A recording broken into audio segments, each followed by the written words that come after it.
দূর, কে আবার এই ঝড় বাদলের দিনে ফোন করে? ও নীলিমা, হ্যাঁ বলো। বলি কটা বাজে খেয়াল আছে? এখনো বাড়ি ফেরার নাম নেই। হ্যাঁ গো, ফিরছি, রাস্তায় আছি। তোমরা খেয়ে নাও। আর বাবু কিছু খেয়েছে? হ্যাঁ, সে অনেকক্ষণ বায়না করে তারপর ঘুমিয়েছে। আচ্ছা আচ্ছা, তুমি নয় সাবধানে বাড়ি ফেরো, তারপর একসাথে খাবো। গিন্নিকে বলে তো দিলাম, কিন্তু ফিরতে পারবো তো? বেচারা না খেয়ে বসে থাকবে। আজ বিকেলবেলা একটা জরুরি কাজে হাওড়ায় গিয়েছিলাম। কাজ শেষ করতে করতেই 7টা বেজে গেল। একই শ্রাবণ মাস, তার উপর কলকাতার রাস্তা। অবশ্য কলকাতার জল নিকাশের যা ব্যবস্থা, তাতে শহরের যে কোনো অংশে আধ ঘন্টা বৃষ্টি হলেই 1 হাঁটু জল জমে যাওয়াটা নতুন কিছু নয়। সঞ্জু, এই সঞ্জু! ডাকটা আমার বেশ পরিচিত মনে হলো। পিছন ফিরতেই দেখি আমার কলেজের বন্ধু শ্রীকান্ত বসে। অত তাড়াহুড়ো করে কোথায় যাচ্ছিস? কোথায় আবার, বাড়ি যাচ্ছি। এই ভর সন্ধ্যাবেলা গিয়েছিলি কোথায়? হ্যাঁ, ওই সাঁতরাগাছি গিয়েছিলাম। এই রে, তোর বৌদির ফোন।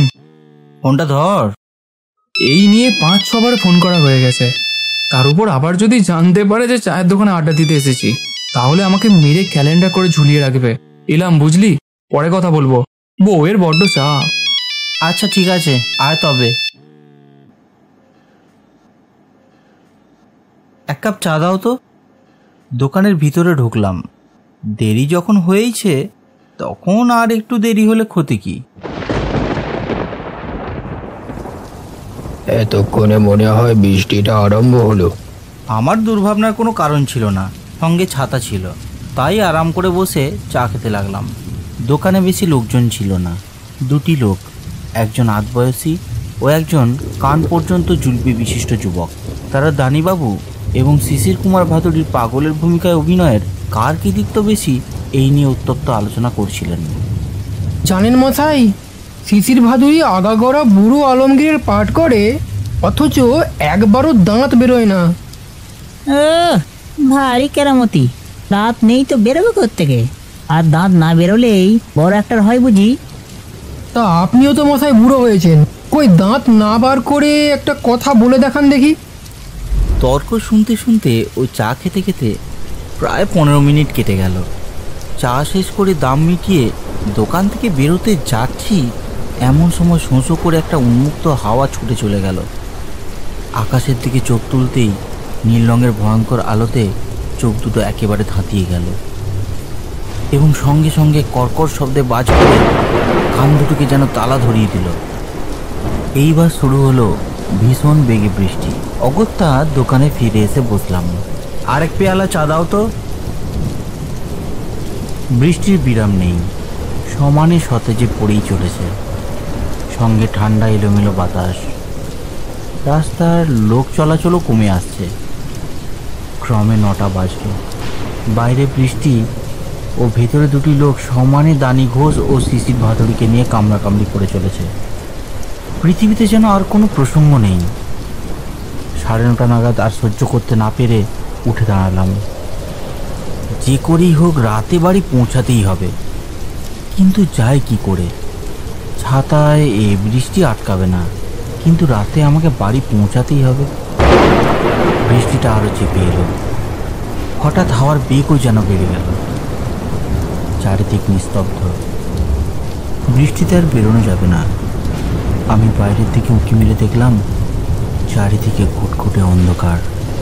কোথাও জনমানব নেই, কেবল অবিশ্রান্ত বৃষ্টি পড়ার ঝুপ ঝুপ ঝমঝম শব্দ। আমি আরও 1 কাপ চা খেলাম। রাতে আর বাড়ি যাওয়া হলো না দেখছি। নীলমণি, বৃষ্টি থামলে তুলে দিও।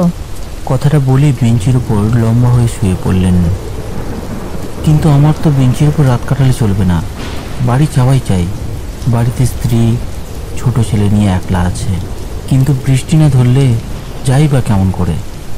রাত্রি যত গভীর হচ্ছে, আমার মনের উদ্বেগ, অস্থিরতা ততই বেড়ে চলেছে। বৃষ্টি দৌড়ে আসছে বাবু, এই বেলা বেরিয়ে পড়ুন, আমিও দোকান বন্ধ করি। সাগ্রহে বাইরের দিকে গলা বাড়িয়ে দেখি, সত্যি বৃষ্টির বেগ প্রায় অর্ধেক কমে গিয়েছে। ঝড়ও যেন থেমে গেছে। একাদিক্রমে 5 ঘন্টা দাপাদাপি করে বুঝি তারা অবসন্ন হয়ে গেছে। ছাতাটা তুলে নিয়ে উঠে পড়লাম। আর দেরি নয়, যেতেই হবে এই সময়ে। উফ, কি অন্ধকার! একটা প্রকাণ্ড শহর বর্ষার রাত্রিকালে সহসা আলোকহীন হয়ে গেলে যে কিরূপ ভয়ানক অন্ধকার হয় তা কল্পনা করা দুঃসাধ্য। খুব শক্ত করে চোখ বেঁধে দিলে কিংবা অন্ধ করে দিলে বোধহয় এর চেয়ে বেশি অন্ধকার হয় না। প্রথম ঝোঁকে খুব খানিকটা চলে এসে থমকে দাঁড়ালাম। কোথায় যাচ্ছি রে বাবা? কোন দিকে যাচ্ছি?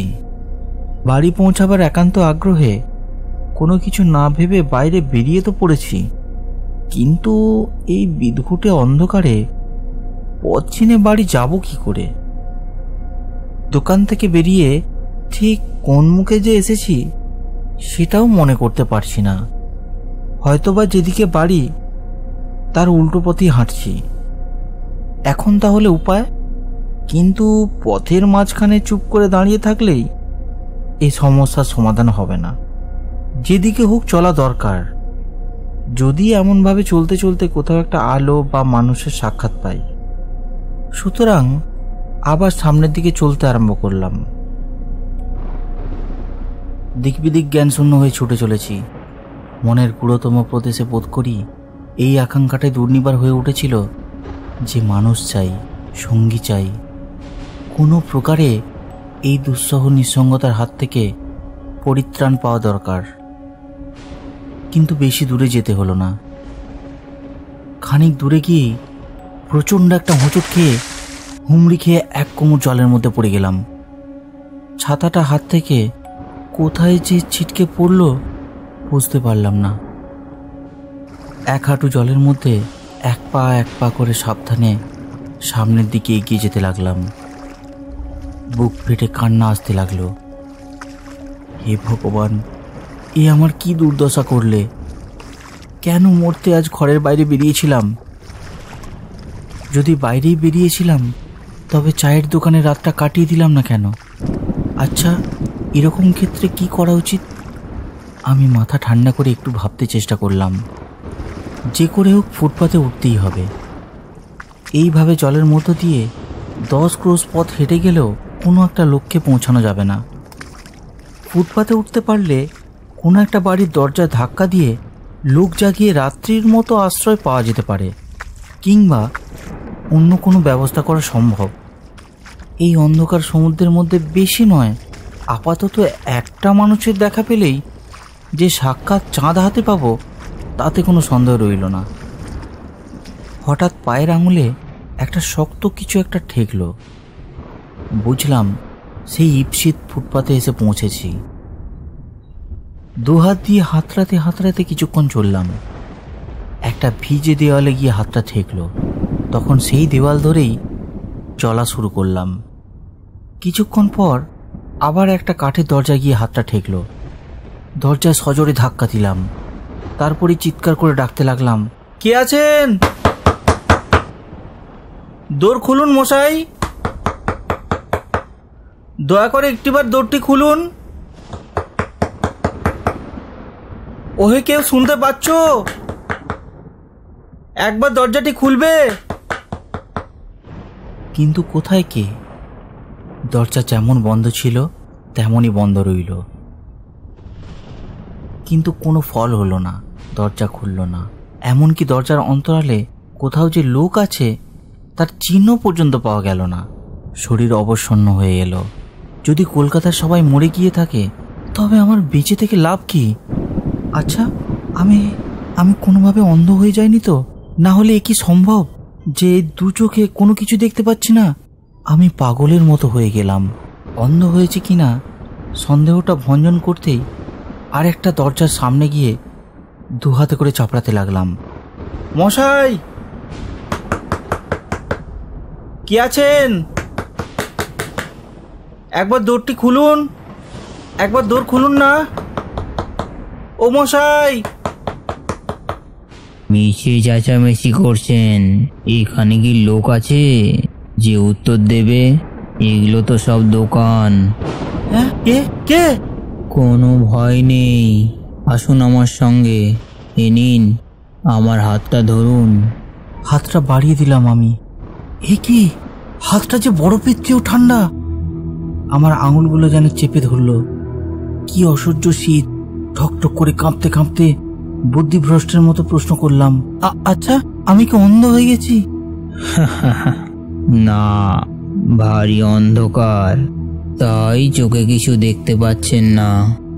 ভয় পাবেন না, আমি আপনাকে ঠিক বাড়ি পৌঁছে দিচ্ছি। আমার বাড়ি বাদুর বাগানে। আচ্ছা। কিছুক্ষণ দুজনেই নীরব। অদৃশ্য আগন্তুক স্বচ্ছন্দে আবলীলাক্রমে আমাকে সব রকম বাধাবিঘ্ন থেকে বাঁচিয়ে নিয়ে চলল। আমার বুদ্ধিশক্তি ক্রমশ ফিরে আসতে লাগলো। আচ্ছা, এই অন্ধকারে আপনি তো বেশ দেখতে পাচ্ছেন। কোনো উত্তর পেলাম না। কিছুক্ষণ পরে আবার জিজ্ঞাসা করলাম, আমি না দরমাহাটার একটা দোকানে চা খেতে ঢুকেছিলাম, সেখান থেকে বেরিয়ে কোথায় যে এসে পড়েছিলাম আপনি কি বলতে পারেন? আপনি নিমতলা ঘাটের কাছে দাঁড়িয়েছিলেন। সে কি, নিমতলার ঘাট? সর্বাঙ্গের রক্ত যেন জল হয়ে গেল। আরও কিছুক্ষণ দুজনে নিস্তব্ধ। এদিক দিয়ে ঘুরে আসুন, ওখানে একটা ম্যানহোল খোলা আছে। জলের শব্দ শুনতে পাচ্ছেন না? ওর মধ্যে যদি পড়ে যান তাহলে আর। সভয়ে সরে এলাম। অনেকটা ঘুরে যেতে হবে। শহরের মাঝখানে ঠনঠনের কালীবাড়ি ঘিরে প্রায় 1.5 মানুষ জল জমেছে। আপনি সে পথ দিয়ে যেতে পারবেন না। আমি নিঃশব্দে পথ চললাম। কলকাতা শহরটা মনে হচ্ছে যেন কেমন শ্মশান হয়ে গেছে। কোথাও আলো নেই, শব্দ নেই, মানুষ নেই। ও রকমটা মনে হয়। শহরের প্রাণ হচ্ছে তার রাস্তাঘাট। সেখানে মানুষ না থাকলে শ্মশান আর শহরের মধ্যে কোনো তফাৎ থাকে না। হ্যাঁ, যেন মনে হচ্ছে এটা ভূতের রাজ্য। এই রকম রাতে ভূতেদের ভারী ফুর্তি হয়, কি বলেন? আচ্ছা, আপনি যখন একলা দরজা হাতড়ে বেড়াচ্ছিলেন তখন যদি একটা ভূতের সাথে দেখা হতো, আপনি কি করতেন বলুন দেখি? কি করতাম মানে? বোধহয় দাঁত কপাটি লেগে মারাই যেতাম।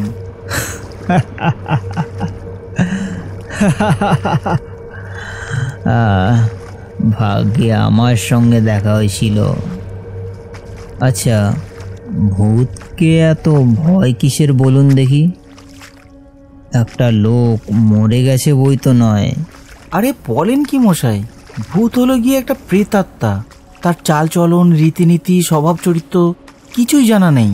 ভয় করবে না? তা বটে। আচ্ছা, মনে করুন না, থাক। আমার বুকের ভেতরটা হঠাৎ ছ্যাঁত করে উঠল। এ আমি কার হাত ধরে চলেছি?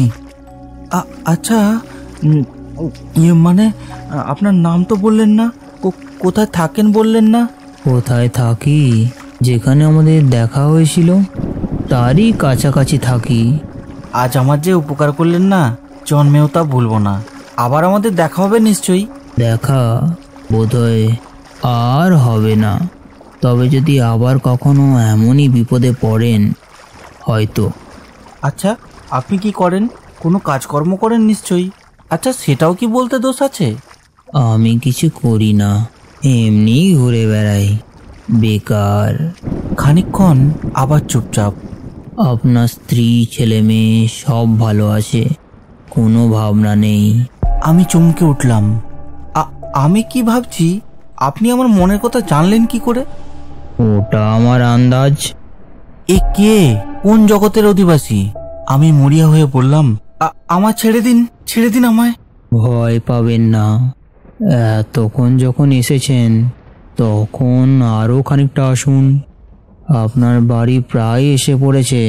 আমার সর্বাঙ্গ থরথর করে কাঁপতে লাগলো। আমার গলা দিয়ে আর আওয়াজ বেরোলো না।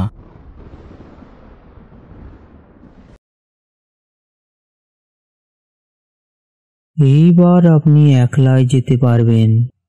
এখান থেকে গুনে গুনে 100 পায়ে গিয়ে যান। গিয়ে ডান দিকে ফিরলে সামনেই পাবেন সেই আপনার বাড়ি। ভোর হয়ে আসছে, এবার আমাকে যেতে হবে। আমি অর্ধমূর্ছিতের মতো নির্বাক হয়ে দাঁড়িয়ে রইলাম। আপনি বড় ভয় পেয়েছেন না? আচ্ছা, চললাম তাহলে। এই নিন আপনার ছাতা, জলের মধ্যে ফেলে দিয়েছিলেন, ভোর হতে আর দেরি নেই। আচ্ছা, বিদায়। শেষ কথাটা যেন গভীর দীর্ঘশ্বাসের মতো মিলিয়ে গেল। আমি আমার সমস্ত শক্তি একত্র করে জিজ্ঞাসা করলাম, আছেন কি? উত্তর এলো না। মুখ তুলে দেখলাম অতি দূরে পূব আকাশের পুঞ্জিত মেঘ ভেদ করে অল্প একটুখানি ফ্যাকাশে আলো দেখা দিয়েছে। গল্পটা কেমন লাগলো সেটা কমেন্ট করে অবশ্যই জানান। আর এইরকম রহস্য ও রোমাঞ্চ গল্প আরও দেখার জন্য আমাদের চ্যানেলটা অবশ্যই সাবস্ক্রাইব করুন। ধন্যবাদ।